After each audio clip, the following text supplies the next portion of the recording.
एक बार मुझे एनसीईआरटी दे दीजिए। नई पुरानी से कोई फर्क नहीं, ऑर्गेनिक केमिस्ट्री के अंदर आपके पास नई है तो भी ठीक है, पुरानी है तो भी ठीक है। हमारे यहाँ पे टॉपिक गायब नहीं हुए, पूरा चैप्टर ही गायब हुआ है।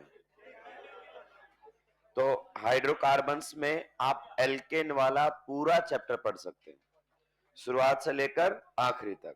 क्लियर? यहां पर आपको आइसोमर्स वगैरह भी बनाता हुआ दिखाई देगा, जो कि हमने आइसोमेरिज्म में कवर कर लिया है। नेक्स्ट हमारे सामने आता है चैप्टर एल्कीन। क्या आता है? Alkene chapter. याद रहे, एल्केन में कंफर्मेशन दोबारा पढ़नी है, क्योंकि एनसीईआरटी ने यहां पर दिया और हमने कहां पढ़ा इसको? आइसोमेरिज्म में। तो जब भी पेपर बनेगा एनसीईआरटी के हिसाब से बनेगा।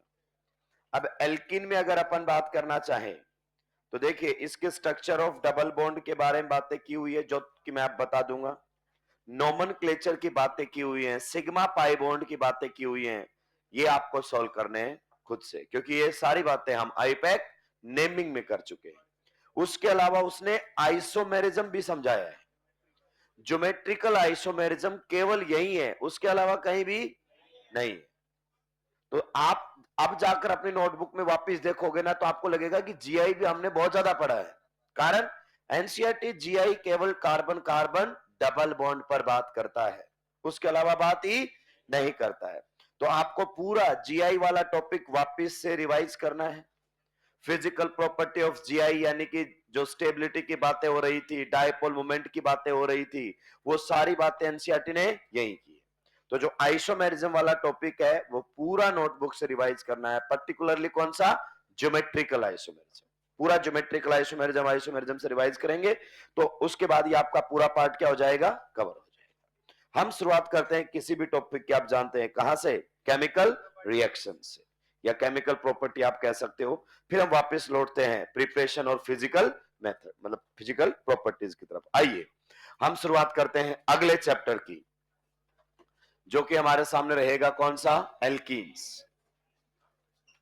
नेक्स्ट अगर अपन बात करें तो हमारे सामने चैप्टर रहेगा एल्कीन्स, हाइड्रोकार्बन में अगला पार्ट। नॉर्मली क्वेश्चन होता ही होता है यहां से, क्योंकि रिएक्शन वाले पार्ट है। यहां पर कोई ऐसा नहीं है कि एक ही क्वेश्चन आएगा, कितने भी बना सकता है, एग्जामिनर पर डिपेंड करता है। आइए मैं थोड़ा सा आपको जो मेन इंटरमीडिएट्स हैं उनके बारे में बता देता हूं। अगर अपन बात करना चाहें किसके बारे में? इंटरमीडिएट्स के बारे में। तो इंटरमीडिएट बेसिकली हम तीन टाइप के डील करते हैं। एक तो अगर अपन बात करना चाहें कार्बोकेटायंस, और अब अगले तीन चैप्टर में यही इंटरमीडिएट चलेगा। इनफैक्ट तीन क्या, चार पांच चैप्टर में चलेगा। कार्बोकेटायन ही हमारा मेन इंटरमीडिएट होता है। क्लियर? तो एक हमारे सामने रहेगा कार्बोकेटायन। दूसरा अगर अपन बात करना चाहें carbon free radical. Carbon free radical इस चैप्टर में फिर से लोड कराएगा, कार्बन फ्री रेडिकल। नेक्स्ट अगर अपन बात करना चाहें तो हमारे सामने रहता है कार्ब एनायन। सबसे कम इंटरमीडिएट जिसका हम डिस्कस करेंगे that will be carbanion. इन दोनों के बारे में आप एक बात जान चुके हैं क्या? इनके बारे में अगर अपन बात करें, डजंट रीअरेंज, ये रीअरेंजमेंट शो नहीं करते हैं। कभी इनको लेस स्टेबल से किस में कन्वर्ट कर दो? मोर स्टेबल में। इनके केस में ऐसा नहीं करना है। और कार्बोकेटाइन की अगर अपन बात करना चाहें तो डेफिनेटली ये रीअरेंजमेंट शो करता है। हम कह सकते हैं रीअरेंज। क्या कह सकते हैं? Rearrange to a more stable carbocation, to a more stable अगर अपन बात करना चाहें कार्बोकेटाइन। तो अगर कभी इंटरमीडिएट आपके सामने बना है तो वो रीअरेंज कर जाएगा एक मोर स्टेबल कार्बोकेटाइन।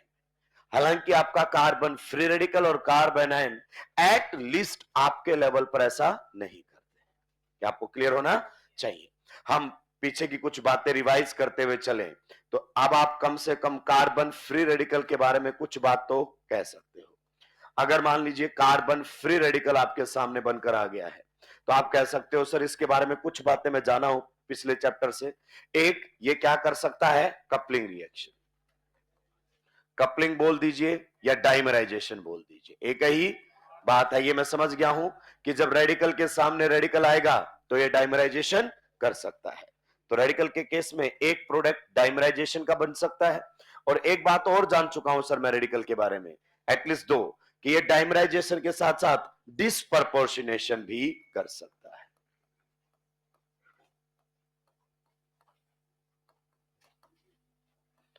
डिसप्रपोर्शनेशन भी कर सकता है।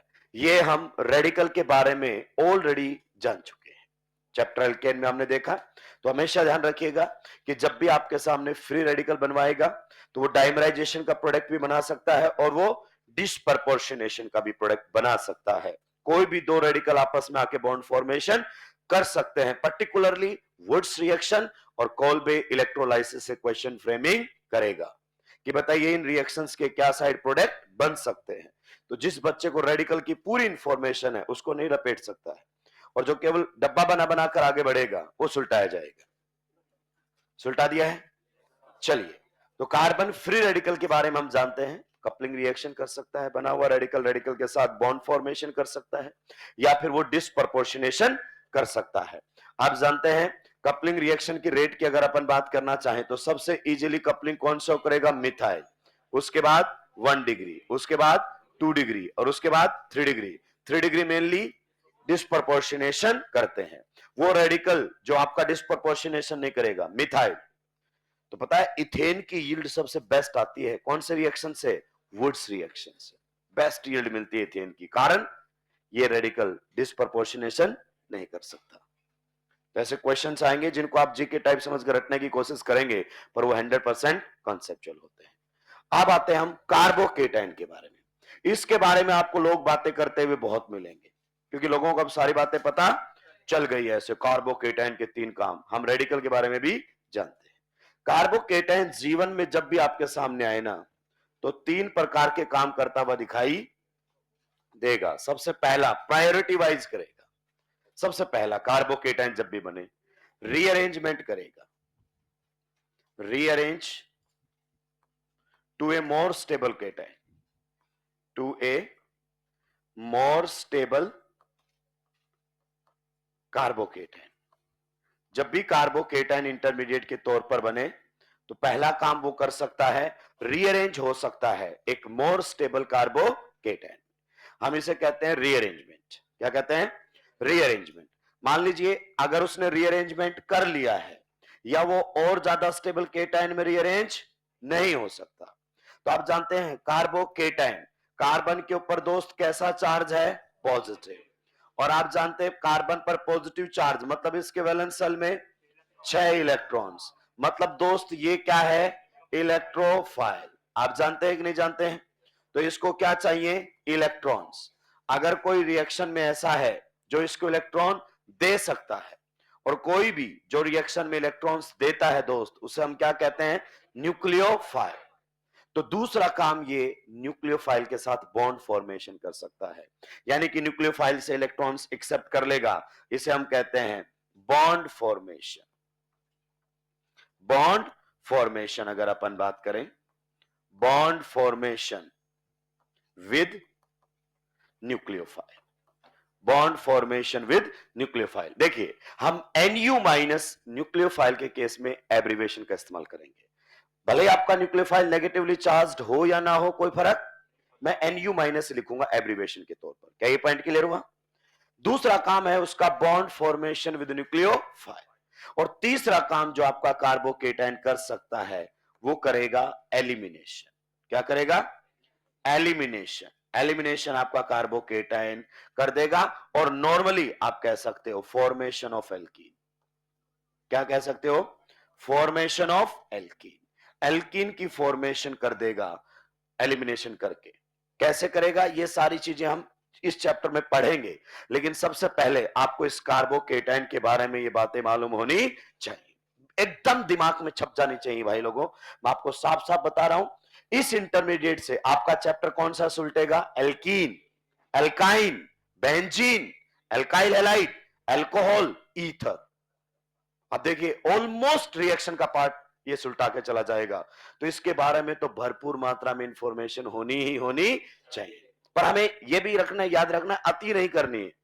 एनसीईआरटी से साथ चलने का फायदा क्या होता है? बच्चे को पता है कि इतना भी इसने ज्यादा ही बताया, एनसीईआरटी जितना भी नहीं बता रहा है।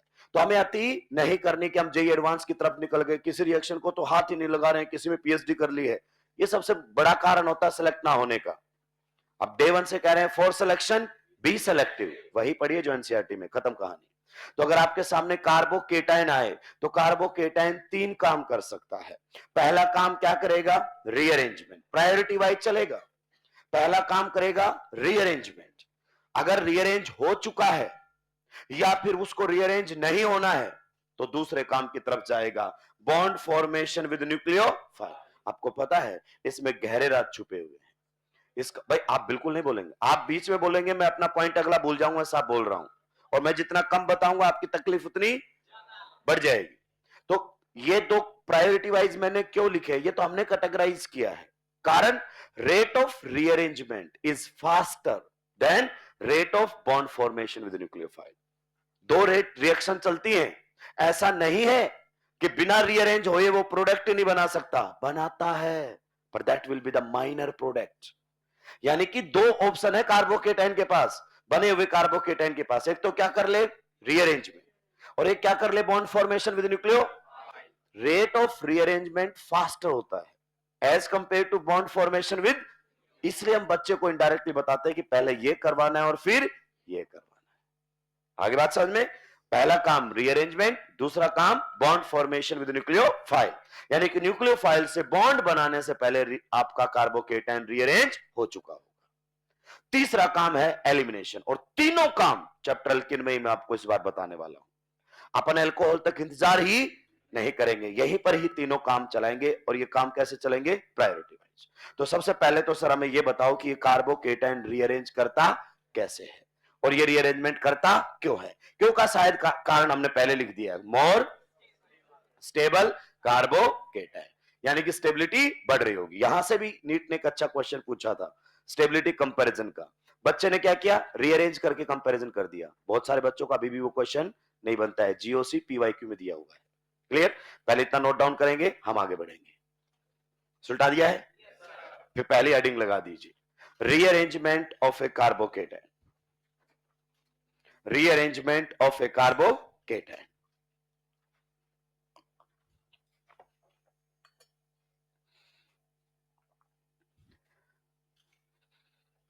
रीअरेंजमेंट ऑफ ए कार्बोकेटाइन, लिखिए इसमें पहला point, rearrangement of A carbocation. पहला point, a carbocation normally rearrange, a carbocation normally rearrange, a carbocation normally rearrange, a carbocation normally rearrange to a more stable carbocation, to a more stable carbocation, a carbocation normally rearrange to a more stable carbocation। देखिए मैंने normally लिखा है, याद रखिए इस बात को, क्योंकि कुछ लोग ऐसे चिल्लाने लग जाएंगे तभी रीअरेंज होगा जब ज्यादा स्टेबल बनेगा। कोई बातें नहीं है, उनके खुद के इमोशंस अटैच है इसके अंदर। जेई मेंस ने रिसेंटली क्वेश्चन पूछा जिसमें वो मोर स्टेबल से लेस स्टेबल में जाके प्रोडक्ट बना रहा है। मैंने नॉर्मली बोला है और मैं इसका एक्सप्लेनेशन भी देने वाला हूं कि ऐसा होता क्यों है। अगर अपन बात करें, मान लीजिए एक कार्बोकेटाइन हमारे सामने है, क्या है? कार्बोकेटाइन। ध्यान से सुनते हुए चलेंगे। कार्बोकेटाइन आपका क्या कर रहा है? रीअरेंजमेंट। देखिए जब मैं इस प्रकार का साइन इस्तेमाल में लेता हूं टेक्निकली, इसका मतलब ये कोई रिएक्शन नहीं हुई है, ये कोई रिएक्शन नहीं हुई है, ये रीअरेंजमेंट को दिखाने के लिए साइन होता है। अच्छे ऑथर्स इसका इस्तेमाल करते हैं कि यहां से यहां जाने पर ऐसा नहीं कि आपका रिएक्टेंट प्रोडक्ट में कन्वर्ट हो रहा है, मतलब आपका केटाइन क्या हो रहा है? रीअरेंज। तो आपका कार्बोकेटाइन रीअरेंज होकर क्या बनाएगा? New carbocation, new carbocation. अब ये न्यू कार्बोकेटाइन नॉर्मली कब होता है? जब ये कार्बोकेटाइन आपका क्या हो? Less stable. ये तो आपके सामने है लेस स्टेबल। सर मुझे कैसे पता चलेगा? जीओसी बताएगी स्टेबिलिटी, इसलिए तो पढ़ा था जीओसी को। और ये कार्बोकेटाइन आपका क्या होना चाहिए? More stable. पहले मुझे लिखने दीजिए, ये कार्बोकेटाइन आपका होना चाहिए मोर स्टेबल। नॉर्मली जो स्टेबलाइजेशन है वो किससे इंक्रीज होना चाहिए? तो यहां पर अगर अपन बात करना चाहें, stabilization, stabilization should increase, stabilization should increase. किस किस की वजह से आपका स्टेबलाइजेशन इंक्रीज होना चाहिए? Number one, by resonance. भाई या तो एक्सटेंट ऑफ रेजोनेंस बढ़ जाए, या पहले वाला कार्बोकेटाइन रेजोनेंस स्टेबलाइज ना हो और ये हो जाए। या फिर अगर अपन बात करना चाहें by hyper conjugation, by hyper conjugation. दोस्त भूलिएगा मत, हाइपर कॉन्जुगेशन का मतलब अगर अपन बात करना चाहें क्या इंक्रीज हो जाए, number of C H bonds. No no no, अभी भी अल्फा हाइड्रोजन नहीं भूले हो आप लोग, वो सीएच बॉन्ड इंक्रीज हो जाए जो हाइपर कॉन्जुगेशन के अंदर हैं। चैप्टर एल्कीन की ईएलपी मैंने बनाई, मैं सरेआम बोलता हूं और आप देखना जबरदस्त उसके अंदर बातें मिलेंगी। केटाइन की स्टेबिलिटी के कुछ क्वेश्चंस है जो आपको चमकेंगे ही नहीं, लैंग्वेज ही क्लियर नहीं होगी कि पूछना क्या चाह रहा है। नेक्स्ट अगर अपन बात करना चाहें by relief in angle strain, next अगर अपन बात करना चाहें by relief in angle strain, by relief in angle strain, कि एंगल स्ट्रेन में रिलीफ मिल जाए। आप जानते हैं मॉलिक्यूल को ओवरऑल स्टेबिलिटी मिलनी चाहिए, और रिलीफ इन एंगल स्ट्रेन कैसे होगा सर, मुझे थोड़ा सा आइडिया दीजिए। रिलीफ इन एंगल स्ट्रेन का मतलब है रिंग साइज से। किससे मतलब है, रिंग साइज, कि अगर आपकी रिंग साइज चेंज हो रही है तो आप समझ लो उसके अंदर क्या इन्वॉल्वमेंट है, रिलीफ इन एंगल स्ट्रेन। मेरे भाई लोग कुछ तो ये समझते हैं कि रीअरेंजमेंट अलग है और रिंग एक्सपांशन अलग है। रिंग एक्सपांशन रीअरेंजमेंट का ही पार्ट है। एक केटाइन अपने आप को अलग अलग तरीके से रीअरेंज कर सकता है, कुल मिलाकर वो अपनी स्टेबिलिटी बढ़ाएगा। स्टेबिलिटी किससे बढ़ जाए, रेजोनेंस से। स्टेबिलिटी किससे बढ़ जाए, हाइपर कॉन्जुगेशन या फिर रिलीफ इन एंगल स्ट्रेन। मतलब सर आपने एक छोड़ दिया इंडक्टिव, सबसे मरियल इफेक्ट है, तो हम नॉर्मली इंडक्टिव के बेसिस पर केटाइन को रीअरेंज नहीं करवाते हैं। क्लियर, क्योंकि उसमें स्टेबलाइजेशन का बहुत ज्यादा फर्क नहीं आता है। नोट डाउन कीजिए, आगे बढ़ूंगा।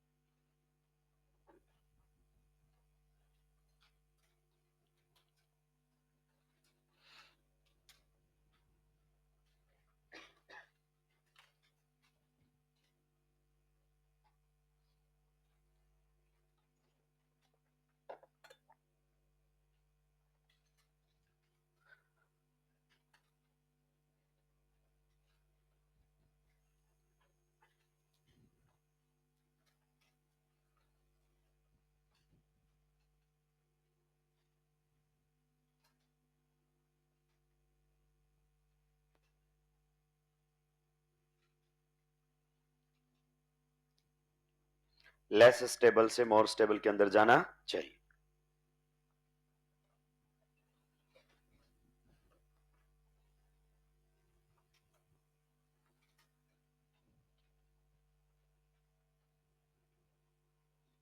सुलटा दिया है।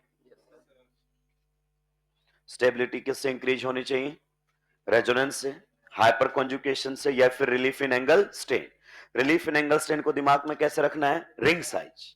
रिंग साइज का मतलब 4 की रिंग 5 में चली जाएगी, 5 की रिंग 6 में। हम जानते हैं कि सबसे कम स्टेबल 3 की रिंग है, उससे ज्यादा स्टेबल 4, 4 से ज्यादा स्टेबल 5 और 5 से ज्यादा स्टेबल 6। तो रिंग साइज जैसे जैसे बढ़ेगी तो केटाइन की स्टेबिलिटी बढ़ती है, उसमें रोल होता है आपका एंगल स्ट्रेन का। आगे बढ़ सकता हूं, अगला पॉइंट लिखिए। A carbocation can rearrange n number of times. n का मतलब जब हम काउंटिंग नहीं बताना चाहते तब लिखते हैं। A carbocation can rearrange n number of times. कहता है कितनी बार भी रीअरेंज हो सकता है, आपको परेशान होने की जरूरत नहीं है। A carbocation can rearrange n number of times. A carbocation can rearrange n number of times. But every time stability should increase. But every time stability should increase. पर कहता है हर बार ऐसा होना चाहिए कि स्टेबिलिटी बढ़े।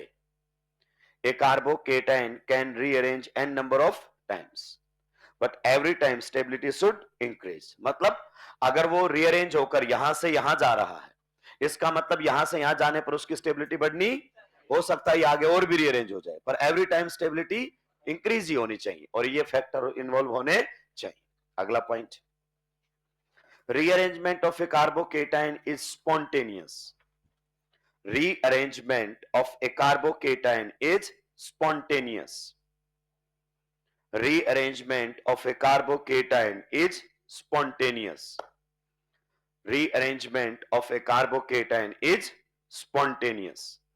ब्रैकेट में लिखो, less stable to more stable. Less stable to more stable. Rearrangement of a carbocation is spontaneous. Less stable to more stable. कहता अगर less stable से more stable में जा रहा है तो ये प्रोसेस आपका कैसा होगा? स्पॉन्टेनियस होगा दोस्त, मतलब अपने आप हो जाएगा। कार्बोकेटाइन को आपको उकसाने की जरूरत, मोटिवेट करने की जरूरत नहीं है कि चल रीअरेंज हो जा, देख तेरी स्टेबिलिटी बढ़ जाएगी। कहता कहानी मत सुना, अपने आप हो जाएगा। स्पॉन्टेनियस प्रोसेस है। अगर कैसे हो रहा है वो? लेस स्टेबल से मोर स्टेबल। स्पॉन्टेनियस का मतलब नॉर्मल कंडीशन पर, आपकी रिएक्शन कंडीशन जो है ना वो उसी पर ही रीअरेंज हो जाएगा। लेकिन अगर वो मोर स्टेबल से लेस स्टेबल जाना चाहता है वो भी हो सकता है, पर वो नॉर्मल कंडीशन पर नॉन स्पॉन्टेनियस होता है। अगर आपने कंडीशन चेंज की तो वो भी होने लगेगा। मैं आपको क्लियरिटी लाऊंगा। Next point, rearrangement of carbocation. Rearrangement of carbocation. Rearrangement of carbocation takes place. Rearrangement of carbocation takes place. Rearrangement of carbocation takes place by 1,2 shifting. ऐसे लिखेंगे, by 1,2 shifting. Rearrangement of carbocation takes place by 1,2 shifting. जब भी आपका rearrange होगा carbocation तो 1,2 shift ही होगा। अब 1,2 shift के पीछे लॉजिक क्या है वो आपके लेवल पर डिस्कस नहीं करना। मुझे जो आपसे नहीं पूछा जाएगा मैं आपको नहीं बताऊंगा, सिंपल सा फंडा है। आपको मेरी नॉलेज चेक करनी हो आप क्लास के बाहर बिंदास पूछे, मुझे कोई दिक्कत नहीं है। चलिए अब हम बात करते हैं कार्बोकेटाइन के रीअरेंजमेंट की। किसकी बात करते हैं? कार्बोकेटाइन के रीअरेंजमेंट की। सबसे पहले आप ध्यान से सुनते रहेंगे। आप जानते हैं हम चीजों के बेसिक पर काम करेंगे, उसके बाद क्वेश्चंस आपको मात्र चित्रकला की प्रैक्टिस। आप ये मत सोचना कि कितने क्वेश्चन रीअरेंजमेंट के करवा दिए। मैं कहता हूं मेरे पढ़ाने के बाद तू कितने भी कर ले, तुझे दिक्कत नहीं आनी चाहिए। जरूरी नहीं कि नोटबुक से क्वेश्चन बने। मान लीजिए अगर अपन बात करें, ये कार्बोकेटाइन हमारे सामने दिया हुआ है, रीअरेंजमेंट कैसे होगा वो सारी बातें अपन बाद में समझेंगे। ये कार्बोकेटाइन दिया हुआ है, क्या आप बता सकते हैं ये कौन सा कार्बोकेटाइन है? It is a secondary carbocation. Clear? ये रिएक्शन के अंदर मान लीजिए कभी बन गया सेकेंडरी कार्बोकेटाइन, तो दोस्त ये रीअरेंज होकर आपके प्राइमरी कार्बोकेटाइन में नहीं जाएगा। ऐसा क्यों नहीं होता है आपको मैं बिल्कुल साथ साथ बताता चलूंगा चीजों को केमिकल काइनेटिक्स। ये देखिए अगर अपन बात करें ये सेकेंडरी कार्बोकेटाइन है और ये आपने कौन सा कार्बोकेटाइन बना दिया है? Primary carbocation. तो पहले मैं आपको इस बात का जवाब देना चाहता हूं कि एक मोर स्टेबल कार्बोकेटाइन एक लेस स्टेबल कार्बोकेटाइन में क्यों कन्वर्ट नहीं होता है? यह प्रोसेस स्पॉन्टेनियस नहीं होता है under normal conditions. Under normal conditions because the process is endothermic. आप जान सकते हैं द प्रोसेस इज एंडोथर्मिक। अगर मैं एनर्जी में बात करना चाहूं तो आप जानते हैं इधर मैं क्या लिखता हूं? हमेशा ही एनर्जी। क्या लिखता हूं? एनर्जी। और इधर हम बातें करते हैं रिएक्शन प्रोग्रेस की। किसकी बात करते हैं? रिएक्शन प्रोग्रेस आपकी इस साइड पर देखी जाती है। तो ये कार्बोकेटाइन आपका कैसा है? More stable. आगे बात समझ में? और ये कार्बोकेटाइन आपका कैसा है? Less stable. आगे बात समझ में? तो नॉर्मल कंडीशन पर ऐसा काम नहीं होता है because the process is endothermic. क्या आपका एक मोर स्टेबल कार्बोकेटाइन एक लेस स्टेबल कार्बोकेटाइन में रीअरेंज नहीं हो सकता? हो सकता है अगर मैं ये प्रोसेस हाई टेम्परेचर पर करवाऊं। ये जबरदस्त पॉइंट है। जो कम जानते हो वैसे चिल्लाते रहेंगे रीअरेंजमेंट हमेशा more stable, less stable to more, less stable to more. ऐसा कुछ नहीं है भाई, मोर से लेस में भी जा सकता है depending upon the reaction condition. अगर मैं कोई रिएक्शन ऐसी करवा रहा हूं जो हाई टेम्परेचर पर होता है, पर्टिकुलरली एलिमिनेशन रिएक्शंस, सारे केटाइन बनते हैं उसमें, लेस मोर का कोई लेना देना, क्योंकि अब आपको क्लियरिटी आई कि नॉर्मल कंडीशन पर तो ये स्पॉन्टेनियस नहीं है, क्योंकि एनर्जी में हाई है और ये एनर्जी में, तो अगर हम नॉर्मल कंडीशन पर रिएक्शन करवा रहे हैं, रूम टेम्परेचर पर रिएक्शन करवा रहे हैं, तो ऐसा रीअरेंजमेंट हम नहीं करवाएंगे। दूसरा अगर अपन बात करना चाहे, अभी मैंने आपको ये नहीं बताया कि कैसे रीअरेंज हुआ, वो अभी पार्ट नहीं है, वो समझाऊंगा मैं आपको रीअरेंज कैसे होता है। पहले हम एक बार देख तो ले चीजों को। यहां पर हमारे सामने क्या है, एनर्जी, क्लियर। यहां पर अगर अपन बात करें तो वही रहेगा रिएक्शन प्रोग्रेस। मान लीजिए अगर अपन बात करें, एक कार्बोकेटाइन हमारे सामने ये दिया हुआ है, ये कैसे बनकर आया है वो अभी मुद्दा ही नहीं है, पर ये बहुत आसानी से आपका रीअरेंज हो जाएगा इस कार्बोकेटाइन के अंदर under normal conditions. Reaction condition पर ही ऑटोमेटिक ही हो जाएगा। क्यों? क्योंकि ये कार्बोकेटाइन आपका कैसा है, लेस स्टेबल, और ये कार्बोकेटाइन आपका कैसा है, मोर स्टेबल। ये आप लोगों के सामने है। आप ऐसा बोलोगे कि ऐसा क्यों हो रहा है, आंखें खोलो और मैं आपको एक एक बात बता सकता हूं। देखिए, अगर हम इधर से उधर जाएं, क्या बोल रहा हूं, इधर से उधर जाएं, तो बताइए, अगर मैं डेल्टा जी की बात करूं, आंखें खोल कर देखते रहना, delta G is equal to delta H minus T delta, पक्का? बताइए, रिएक्टेंट साइड और product side number of moles same है कि नहीं है? तो कहता है हटा दो इसको, कोई लेना देना नहीं है। इसका मतलब delta G is equal to delta, इसका मतलब अगर डेल्टा एच नेगेटिव तो delta G, the process is spontaneous.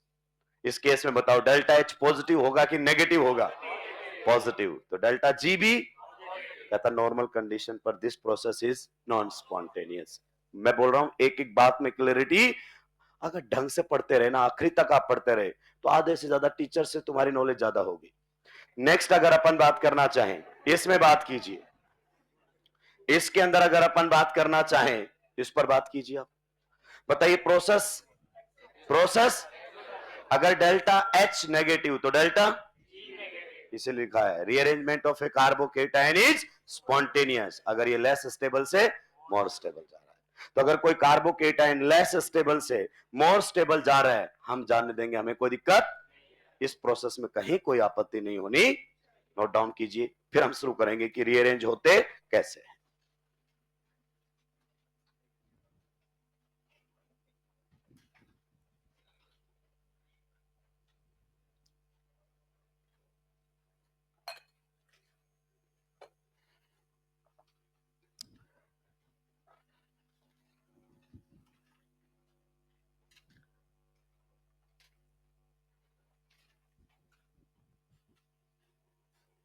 क्या कार्बोकेटाइन को रीअरेंज होने के लिए एक्टिवेशन एनर्जी चाहिए?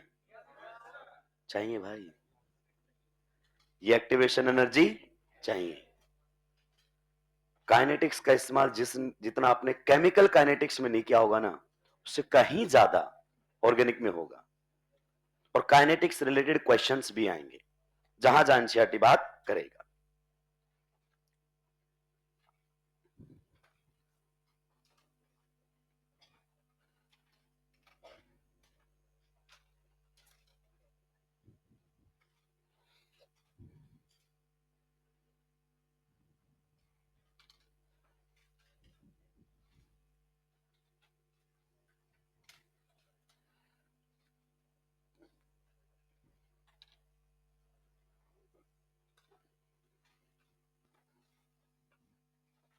सुलटा दिया है क्या?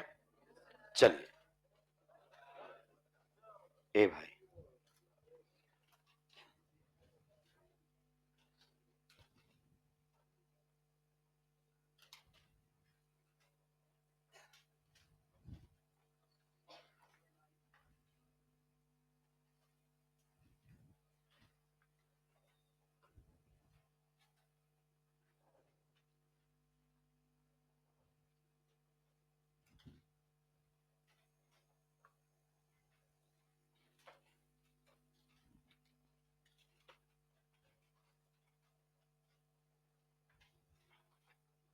अब तो सुलटा दिया है। चलिए, अब आगे बढ़ते हैं। हमारा मेन कॉन्सेप्ट समझने पर फोकस होना, नंबर ऑफ क्वेश्चंस पर आपका कभी फोकस नहीं होना चाहिए। क्वेश्चंस आपको मिलते रहेंगे अपने क्वेश्चन बैंक के थ्रू, और बढ़िया बढ़िया क्वेश्चंस मिलते रहेंगे। जो क्लास में ले लूंगा वो ना मॉड्यूल में होगा, ना एलपी में होगा, ना ही अपने क्वेश्चन बैंक में। अलग अलग वैरायटी के क्वेश्चन ट्राई करेंगे। आइए, अब सभी के पेन डाउन होने चाहिए कुछ देर के लिए। अब मैं आपको बताता हूं कि रीअरेंजमेंट होता कैसे है। मान लीजिए हमारी रिएक्शन में कभी ये एज ए कार्बोकेटायन बन गया है। अब मुद्दा ये नहीं है कि ये बना कैसे है, वो तो रिएक्शन में बन जाएगा अपने आप। मान लीजिए ये कार्बोकेटायन आप लोगों के सामने बन गया है। अब क्या ये रीअरेंज हो सकता है? यस। अगर ये कार्बोकेटायन आप गौर से देखो कैसा है, प्राइमरी। अगर ये पॉजिटिव इसकी बजाय इस पर आ जाए तो ये कैसा हो जाएगा, सेकेंडरी। तो ये रीअरेंज कर सकता है। क्लियर। अब रीअरेंजमेंट होता कैसे है, देखिए ध्यान से सुनते रहेंगे। जिस कार्बन पर पॉजिटिव चार्ज है ना दोस्त, उस कार्बन पर आप क्या लिखेंगे, 1। और उससे नेक्स्ट जितने भी कार्बन होंगे ना, सब पर क्या लिखेंगे, 2। जैसे यहां पर एक ही कार्बन। इससे मैं आपको बताना चाहता हूं कि इसमें 1-2 शिफ्टिंग होने वाली है। क्या होने वाली है, 1-2 शिफ्टिंग होने वाली है। ध्यान से सुनते रहिएगा। 1-2 शिफ्टिंग में अगर अपन बात करना चाहें तो कार्बन नंबर 2 से कार्बन नंबर कोई एटम या ग्रुप माइग्रेट करेगा, शिफ्ट करेगा with bonded pair of electrons, with bonded pair of electrons. तो कोई एटम या जो ग्रुप है वो माइग्रेट करेगा with bonded pair of electrons. जैसे 2 नंबर पर हाइड्रोजन्स 2 है, मिथाइल 1 है, तो कोई सा हाइड्रोजन चला जाएगा ही, लेकिन जाएगा कैसे ये इंपॉर्टेंट है। बताइए कार्बन हाइड्रोजन बॉन्ड में कितने इलेक्ट्रॉन्स हैं, 2। तो जो भी माइग्रेट करेगा ना 2 नंबर से, वो अपने बॉन्ड के इलेक्ट्रॉन्स को लेकर माइग्रेट करेगा। क्लियर। यानी कि जब H माइग्रेट करेगा तो H माइनस बनकर माइग्रेट करेगा। तो इसे हम कहते हैं 1,2। क्या कहते हैं, 1,2। अगर अपन बात करना चाहें हाइड्राइड शिफ्ट, काफी लोगों ने ये देखा होगा 1,2 हाइड्राइड शिफ्ट। हम हाइड्रोजन शिफ्ट नहीं कहते, हाइड्राइड, क्योंकि H नहीं, H माइनस जा रहा है। अगर ये इस बॉन्ड के दोनों इलेक्ट्रॉन्स को लेकर वहां चला गया दोस्त, तो आप बताइए इस पर कैसा चार्ज आएगा, पॉजिटिव। इस CH बॉन्ड पर ध्यान दीजिए, एक इलेक्ट्रॉन कार्बन का, एक हाइड्रोजन का, वो जाते हुए दोनों इलेक्ट्रॉन लेकर शिफ्ट हो गया है। तो बताइए इस पर कैसा चार्ज आएगा, पॉजिटिव। इस कार्बन को एक बॉन्ड और बनाने का मौका, और सामने वाला इलेक्ट्रॉन लेकर आ रहा है, तो ये क्या हो जाएगा, न्यूट्रल। पक्का। इसका मतलब क्या होगा, ध्यान से सुनिए, कोई एटम या ग्रुप 2 नंबर से 1 नंबर पर जाएगा। पक्का। और जो पॉजिटिव चार्ज है वो 1 नंबर से इंटरचेंज हो जाते हैं। एटम या ग्रुप तो 2 से 1 पर चला जाएगा और पॉजिटिव चार्ज 1 से 2 पर आ जाएगी। इसे 1-2 शिफ्ट कहते हैं। लेकिन सर ये 1-2 शिफ्ट ही क्यों होता है, देखिए ये भी आपका ट्रांजिशन स्टेट के थ्रू निकलता है, जिसमें 3 मेंबर साइक्लिक TS बनती है। लेकिन ये आपसे कभी नहीं पूछेगा, ये आपके पार्ट ही नहीं है। तो जो बातें आपके काम की नहीं, मैं नहीं बताऊंगा, इसलिए मैंने डायरेक्ट बताया शिफ्टिंग हमेशा क्या करवानी है, 1-2। मतलब केटायन के बाजू वाले कार्बन से ही कोई एटम या ग्रुप आने चाहिए। तो यहां पर अगर ऐसा हुआ तो बताइए आपके सामने किस प्रकार की बातें होंगी। इस कार्बन पर तो कैसा चार्ज आ जाएगा, पॉजिटिव। और इस कार्बन पर कौन आ गया है, हाइड्रोजन। क्लियर। आप बताइए ये कौन से डिग्री का कार्बोकेटायन है, डिग्री से देख सकते हो, इट इज 1 डिग्री कार्बोकेटायन, क्योंकि NCERT most of the cases में डिग्री से डील करती है। और ये आपका कौन सा है बताइए, 2 डिग्री कार्बोकेटायन। आप बताइए which carbocation is more stable, 2 degree carbocation is more stable. नहीं सर डिग्री से नहीं समझाओ, आप जीओसी में जैसे समझाते थे वैसे समझाइए। क्या फॉर्म्ड कार्बोकेटायन आपका यहां पर रेजोनेंस स्टेबलाइज्ड है, hyperconjugation, yes. How many CH bonds are in hyperconjugation, तो यहां पर कार्बोकेटायन से नेक्स्ट कार्बन अल्फा, तो यहां पर आपके 2 CH बॉन्ड हैं which are involve in hyper conju. सही बात है कि नहीं है। इन दिस केस 3 और 3 6, तो आप कह सकते हो यहां पर 6 आपके जो हैं CH बॉन्ड्स हैं which are involve in hyper conju. तो ये कार्बोकेटायन आपका क्या है, मोर स्टेबल। ये कार्बोकेटायन आपका क्या है, मोर स्टेबल। और ये कार्बोकेटायन आपका क्या है, लेस स्टेबल। क्या ये पॉइंट आपको क्लियर हुआ। इसका मतलब ये शिफ्टिंग स्पॉन्टेनियस है, कहीं कोई दिक्कत नहीं है। लेस स्टेबल से मोर स्टेबल जा रहा है, डेल्टा जी परमिट करेगा इसको।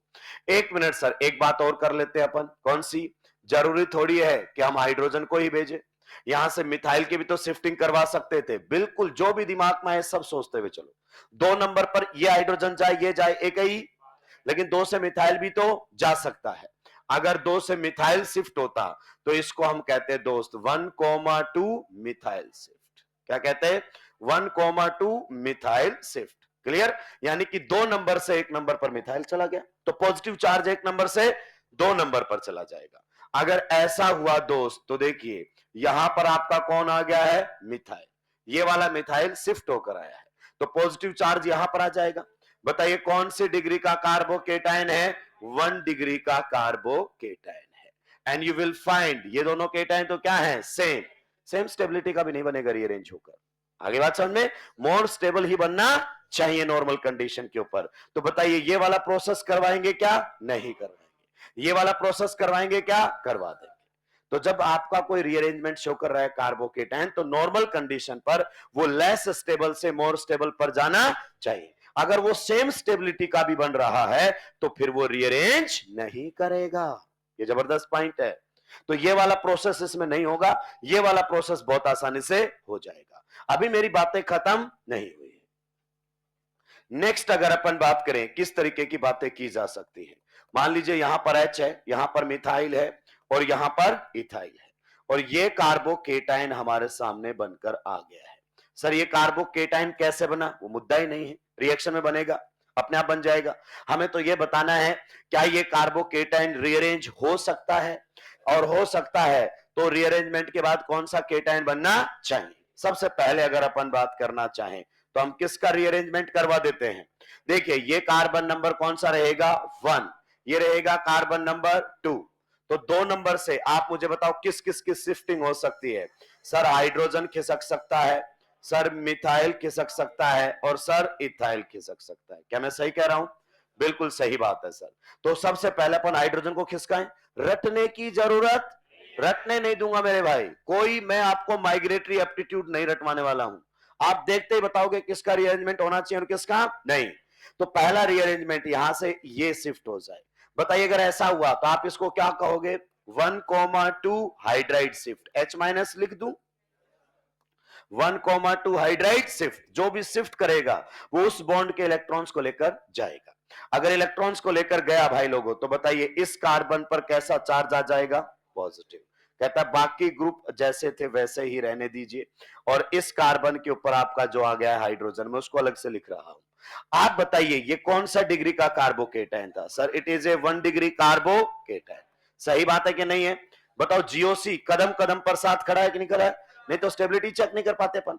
यहां पर अगर अपन बात करना चाहें तो ये कौन सी डिग्री का बन गया है, 3 डिग्री कार्बोकेटाइन। सर साफ साफ बोलो, कहना क्या चाहते हो। मैं ये कहना चाहता हूं ये कार्बोकेटाइन आपका कैसा था, लेस स्टेबल। बिल्कुल सही बात है। और ये कार्बोकेटाइन कैसा बनकर आ गया है, मोर स्टेबल। तो ये प्रोसेस स्पॉन्टेनियस है या नहीं है। अगर ये कभी कार्बोकेटाइन बना रिएक्शन में तो अपने आप रीअरेंज होकर इसमें चला जाएगा। आपको उकसाने की जरूरत है क्या, मोटिवेट करने की जरूरत है क्या, नहीं, स्पॉन्टेनियस प्रोसेस है, हो जाएगा। 1 मिनट सर मैं और कुछ सोच रहा था, क्या अगर अपन मिथाइल को शिफ्ट करवाएं तो कोई दिक्कत नहीं, आप मिथाइल को शिफ्ट करवाइए। अगर अपन मिथाइल की शिफ्टिंग करवाते हैं तो याद रहे इस कार्बन के और कार्बन के बॉन्ड लेकर जाएगा। तो अगर मिथाइल शिफ्ट किया तो यहां से यहां कौन चला जाएगा, मिथाइल। आप बताइए हम इस प्रोसेस को कौन सा नाम देंगे, हम बोलेंगे इसको 1,2 मिथाइल शिफ्ट, 1,2 मिथाइल शिफ्ट। अगर ये शिफ्ट हुआ तो बताओ केटाइन कैसा बनेगा, इस कार्बन पर कैसा चार्ज आ जाएगा, positive. Hydrogen as it is रहेगा, आपका ethyl group as it is रहेगा। सही बात है कि नहीं है। ये कार्बन था, इस पर कौन आ गया है, मिथाइल। तो बताओ आपका ग्रुप 2 से 1 पर पॉजिटिव चार्ज 1 से इंटरचेंज हो जाते हैं, ये कार्बोकेटाइन बनेगा। अगर मैं बात करना चाहूं तो ये कौन सा डिग्री का कार्बोकेटाइन है, 2 डिग्री का कार्बोकेटाइन है। बिल्कुल सही बात है। और ये कार्बोकेटाइन भी आपके उस वाले कार्बोकेटाइन के कंपैरिजन में क्या है, मोर स्टेबल। क्या है, मोर स्टेबल। क्या ये पॉइंट आपको क्लियर हुआ, जी हां। इससे कंपेयर नहीं कर रहा हूं, इससे ये लेस स्टेबल था, रीअरेंज होकर मोर स्टेबल। सर डिग्री से नहीं, वैसे समझाओ। अच्छा इसमें कितने CH बॉन्ड हाइपर करेंगे, 2 और 2 4। इसमें कितने CH बॉन्ड हाइपर में था, 1। स्टेबिलिटी बढ़ रही है भाई, हाइपर कॉन्जुगेशन। 1 मिनट सर मेरा मन क्या कर रहा है, मिथाइल की बजाय इथाइल को खिसका ही देते, अब सीख रहे हैं तो चलिए कोई दिक्कत की बात नहीं है। अगर इसकी शिफ्टिंग करवाना चाहे तो चलिए हम इसको भी शिफ्ट करवा देते हैं। अगर इसने शिफ्टिंग करवाई तो ये हमारे सामने रहेगा 1,2 इथाइल शिफ्ट, 1,2 इथाइल शिफ्ट। आप बताइए ये जो कार्बन कार्बन बॉन्ड है ये इसके इलेक्ट्रॉन लेकर जाएगा कि छोड़कर जाएगा, ए भाई ये जब तुम बताते हो ना तो it is representing the movement of electrons, ये दोनों बॉन्ड के इलेक्ट्रॉन उधर चले गए हैं अब। क्लियर? अगर ऐसा हुआ तो आप बताइए यहां पर कौन है? मिथाइल। यहां पर कौन है? हाइड्रोजन। और कैसा चार्ज आ जाएगा? पॉजिटिव। यहां पर आपका कौन था बताइए? CH2। इस पर कौन शिफ्ट होकर आ गया है? इथाइल। तो मैंने इस इथाइल को अलग से लिख दिया है। जो शिफ्ट होकर आए उसको ब्रैकेट में लिख दूंगा तो शायद आप और इजीली चीजों को पहचान पाएंगे कि ये शिफ्टिंग के बाद आई इधर। क्लियर? तो बताइए ये भी कौन से डिग्री का कार्बोकेटायन बन गया है? 2 डिग्री का कार्बोकेटायन बन गया है। 2 डिग्री का कार्बोकेटायन बन गया है। और नो डाउट एग्जिस्टिंग से तो ये भी क्या है? More stable. अब जो मामला है सर वो फंसेगा। फंसेगा कैसे? क्योंकि आप किसी को भी शिफ्ट करवा रहे हो तो एग्जिस्टिंग से तो ज्यादा स्टेबल बन रहा है। जब आपने हाइड्राइड की शिफ्टिंग करवाई तो भी ज्यादा स्टेबल बना, आपने मिथाइल की शिफ्टिंग करवाई तो भी ज्यादा स्टेबल बना, आपने इथाइल की शिफ्टिंग करवाई तो भी ज्यादा स्टेबल बना। सही बात की गलत बात? तो किसकी शिफ्टिंग करवाऊं? अगर किसी की भी शिफ्टिंग करवाने पर एग्जिस्टिंग से ज्यादा स्टेबल बन रहा है तो हमें वो बनाना है जो मोस्ट स्टेबल बन रहा है। नो डाउट तीनों ही एग्जिस्टिंग से ज्यादा स्टेबल हैं, पर ये वाला सबसे ज्यादा स्टेबल है। इसका मतलब हम यहां पर इस शिफ्टिंग को नहीं करवाएंगे, इस शिफ्टिंग को भी नहीं करवाएंगे, और हम इसी शिफ्टिंग को करवाएंगे। इससे एक पॉइंट समझ में आता है क्या? अगर 2 नंबर कार्बन पर आंखें खोलेंगी, अगर 2 नंबर कार्बन पर हाइड्रोजन भी है और एल्काइल ग्रुप्स भी हैं तो कौन माइग्रेट करवाना है? हाइड्राइड का शिफ्टिंग करवाना है। टेंशन लेने की जरूरत ही ऐसा क्यों हो रहा है उसके पीछे रोल प्ले कर रहा है ये एक्टिवेशन एनर्जी। किसका ट्रांसफर या शिफ्टिंग इजी होगा, पीछे पूरा थर्मोडायनेमिक्स चल रहा है, पर आपके लेवल पर उसको डिस्कस नहीं किया जा सकता। क्या ये पॉइंट आपको क्लियर हुआ? पक्का? जी हां। तो अगर एक से ज्यादा स्टेबल बन रहे हैं तो मोस्ट स्टेबल बनाना है। और इस एग्जांपल ने क्लियर कर दिया 2 नंबर पर अगर हाइड्रोजन है तो हाइड्रोजन को ही शिफ्ट करवाना है। इसका लॉजिक भी मैं समझाता हूं, सुनो ध्यान से। यहां पर मिथाइल और इथाइल दोनों को हमने रिटेन किया कि नहीं किया? तो देखो जब रीअरेंजमेंट होता है ना तो पॉजिटिव 1 नंबर से 2 नंबर पर आया, और मिथाइल ने 3 अल्फा हाइड्रोजन दिया हाइपर कॉन्जुगेशन में, और इथाइल ने 2 दिए। और जब आपने हाइड्रोजन को रोक के रखा तो ना तो इसका इंडक्टिव और ना ये CH हाइपर कर सकता, कचरा है, किसी काम का भी नहीं है। तो अब सोचो अगर मुझे कभी मिथाइल और इथाइल में भी भेजना पड़े तो मैं किसको भेजूंगा? इथाइल को, क्योंकि मिथाइल को रखूंगा, क्योंकि बनने वाले केटाइन को ये 3 अल्फा H देगा। तो बनने वाला केटाइन ज्यादा स्टेबल होना, तो मैं किसको रीअरेंज करवाऊंगा? मेरे दिमाग में पहले ही चल रहा होगा। नोट डाउन करेंगे, आगे बढ़ूंगा। किसमें? पॉसिबल प्रोडक्ट्स में आएंगे, बिल्कुल आएंगे पॉसिबल प्रोडक्ट्स में। हम जब बात कर रहे हैं तो हम मेजर की बात कर रहे हैं।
रीअरेंजमेंट के बाद कार्बोकेटाइन सेम रहता है कि बदल जाता है?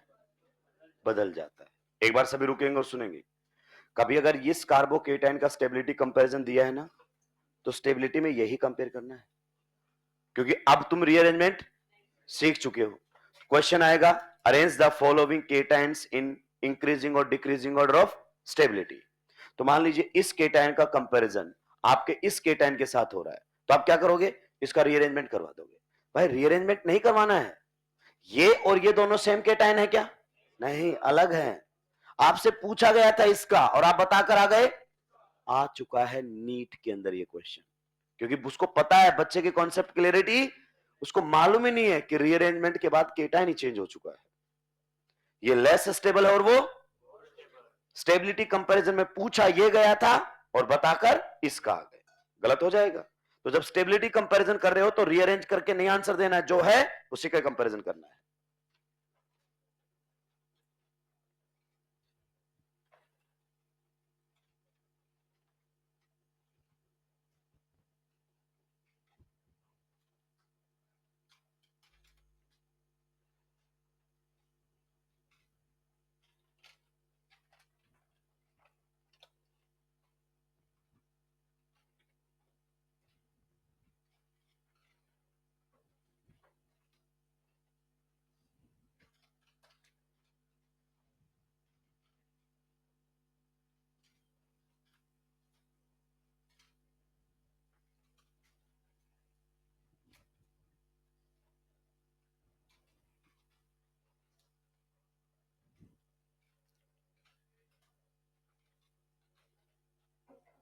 सुलटा दिया है क्या?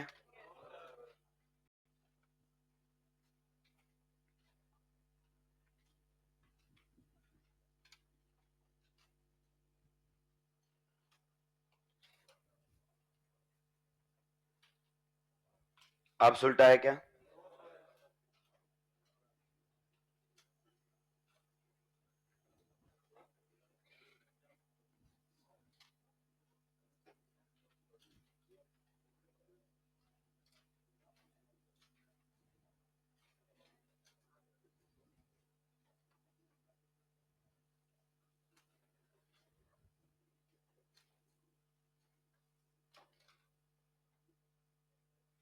अब सुलटा दिया है क्या? लाइन लिख लो, 2 नंबर पर H है तो H की शिफ्टिंग करवानी है। सिंपल सा है, ये चीजों से सीखते हुए चलो कि 2 नंबर कार्बन पर हाइड्रोजन है तो सोचना ही हाइड्राइड शिफ्ट करवानी है। और नीट में आने वाला 99.9% क्वेश्चन इतने में बन जाता है, खत्म हो जाता है नीट का रीअरेंजमेंट। हम फिर यहाँ पीएचडी करते हैं, 3 की रिंग के सामने 4 की रिंग लाएंगे, 4 की के सामने 5 की लाएंगे, 5 की के सामने 5 की लाएंगे और उसको रिंग एक्सपांशन करवा रहे हैं जेई एडवांस। वो जेई का लेवल भी नहीं है, उससे तो पहले रुक जाएंगे और जो नीट में आते हैं उसके बाद के शुरू करेंगे। बीच में कहीं इधर पेंडुलम की तरफ डोलते रहते हैं, ना नीट के रहते हैं ना जेई के रहते हैं। अब जेई का ही पढ़ाना है किसी मास्टर को तो जेई में जाओ ना, वेलकम करे जेई एडवांस वाले का, आओ इधर। पर उनको पता है कि जेई का बनेगा नहीं। ए साला हर बात को किसी ना किसी से रिलेट। मैं प्रीवियस इंस्टीट्यूट में था तो मैं पढ़ाता था, बहुत सारे टीचर आके बोलते थे सर मैं पहले जेई पढ़ाता था, मैं नीट में आ गया हूं। कुछ डर जाते थे कि यार जेई वाला नीट पढ़ाएगा अपना क्या होगा। मैं खुश होता था, बोलता आप क्यों नहीं डर रहे? मतलब जेई नहीं पढ़ा पाया, जेई डरने की जरूरत, नीट में भी साफ होगा क्योंकि पढ़ाने वाला कहीं भी हो पढ़ा लेता है। आइए हम आगे बढ़ते हैं अगले क्वेश्चन की तरफ। मान लीजिए अगर अपन बात करना चाहें, अगला हमारे सामने कुछ इस प्रकार से दिया गया है, एक कार्बोकेटायन और बोल रहा है पहले बताओ क्या ये कार्बोकेटायन रीअरेंज करेगा या नहीं करेगा।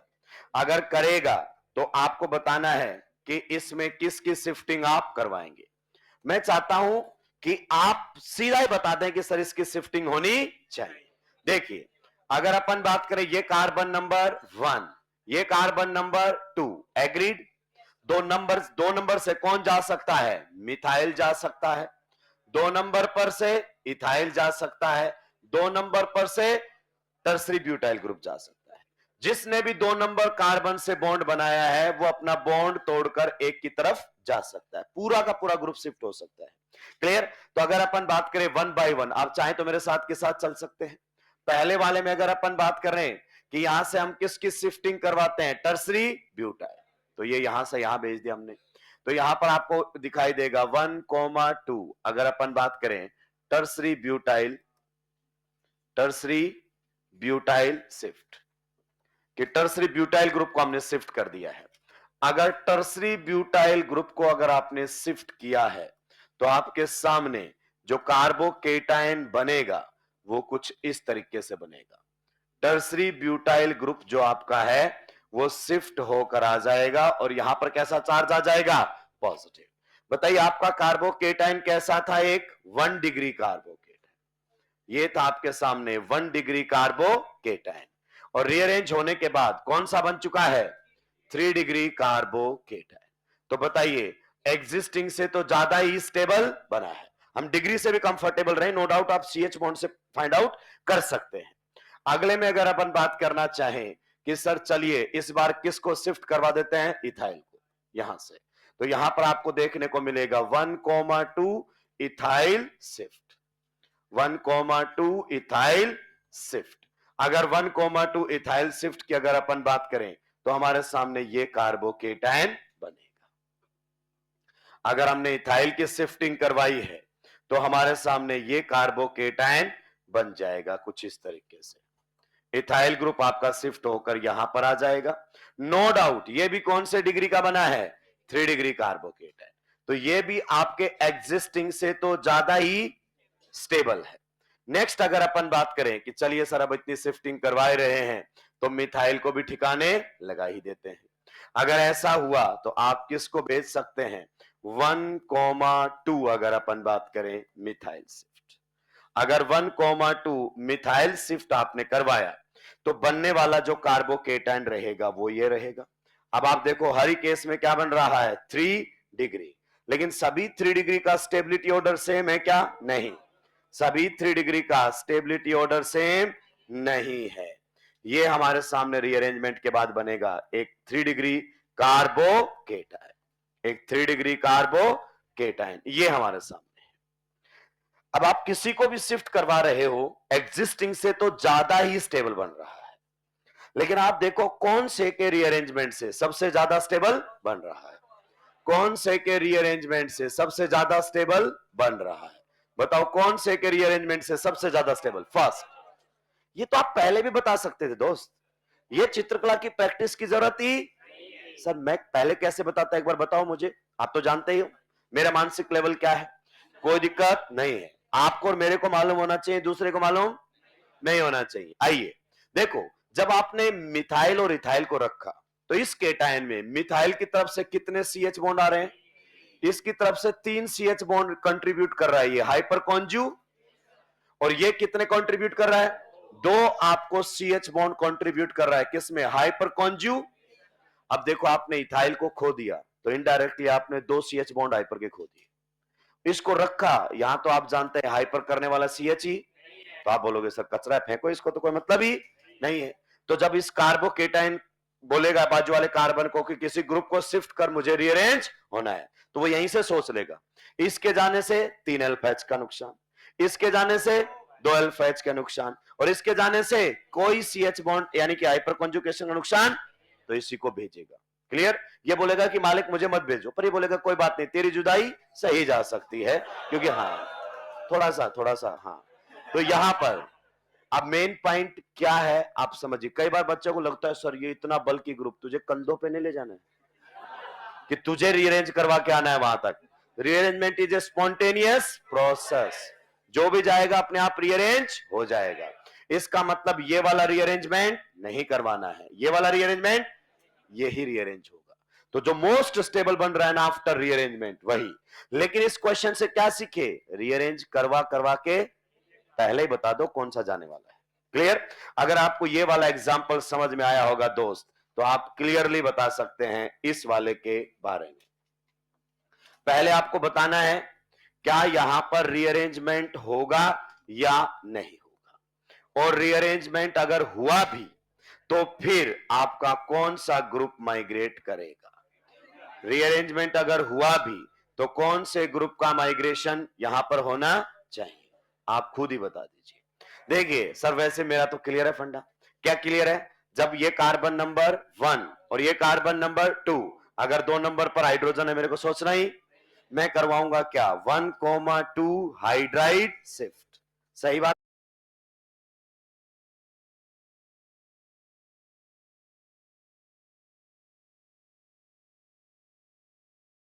1,2 हाइड्राइड शिफ्ट। सही बात है कि नहीं है? अगर मैंने करवाया होता 1,2 हाइड्राइड शिफ्ट, ध्यान से सुनते रहेंगे, यहां पर अगर अपन बात करें तो ये कार्बोकेटाइन जनरेट हो जाता, और ये कार्बोकेटाइन जनरेट हुआ तो देखो एक H तो उधर जाकर हाइपर में भी इन्वॉल्व हो गया। ये ऊपर से देखो मैं मिथाइल और फिनाइल को नहीं बेच सकता, क्यों? क्योंकि